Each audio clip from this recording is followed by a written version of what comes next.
Good evening, viewer. Welcome to our Glory Globe TV. Here's the breaking news. Yes, the Association for the Scientific Study of Consciousness conference at New York University and recount in this post some prevailing trends. First of all, the basics. This conference and the institutionalization of the field itself are about a quarter of a century old. The other major conference takes place every 2 years in Tucson, Arizona, and it used to be called towards the science of consciousness and now is called the science of consciousnesses.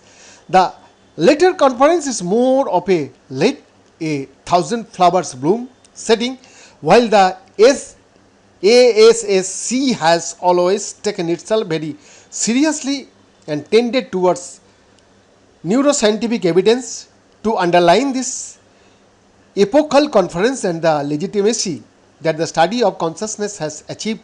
Two lions of the field, David Chalmers and Christoph Koch, settled their 25-year bet on how close to achieving insight into the neural correlates of consciousness the field has come.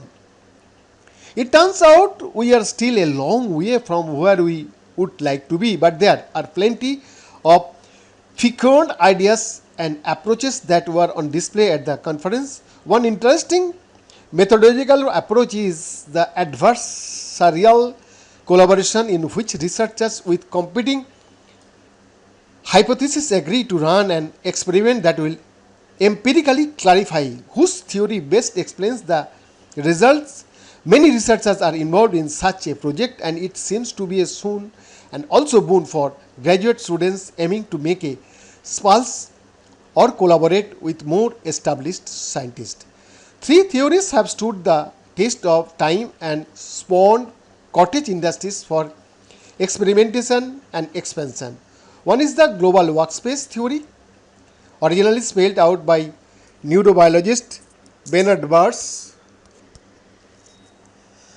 The gist of this approach is that the function of consciousness is to serve as a global broadcast of information and sensation that are of import to all the unconscious part of the mind brain laboring away in the dark. Since 1988, evidence has accumulated about this metaphor, and eminent scientists Jenny Perare, Chang Yox, and Stanislas Dehaene expanded it into a global neuronal workspace that is called GNW.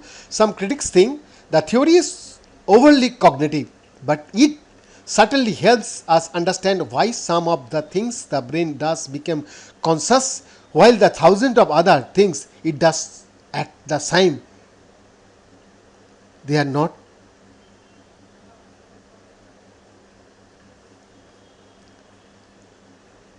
At all, nothing, do not. The second prevalent theory is integrated information theory, originally proposed by Giulio, in which neuronal signals are interpreted as information and the measure of consciousness is the mathematical adumbration of integration across the neural assembly. They are now on version 3.0, and for my money it is still an incomplete approach to the problem. Beyond the report, Glory Globe TV, Delhi, India.